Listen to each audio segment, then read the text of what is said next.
Bu akşam ben şöyle tövbe edeceğim. Akşam buradan belli tutarım ya abi. Abi kaçta başlıyor?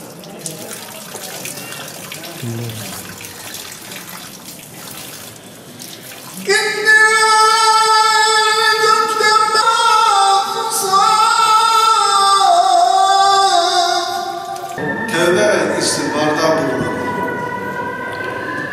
Resulullah sallallahu aleyhi ve sellem bu mübarek 3 aylarda Recep Şaban'da da çok oruç tutmuş. Gelen hadis-i şeriflerde Resulullah sallallahu aleyhi ve sellemin şöyle oruçla alakalı şöyle yaptığını bize rivayet ediyor. Diyorlar ki artık gücümüzün yettiği kadar, elimizden geldiği kadar bu mübarek aylarda kazalarımız varsa kazalarımızı tutalım, yoksa da nafile olarak oruçlarımızı tutalım. Değerli müminler, bu gece mübarek Regaib gecesidir. Allah-u Teala hepinize mübarek eylesin.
Yaşadıkça imanla yaşat bizleri ya Rabbi. Bizleri Kur'an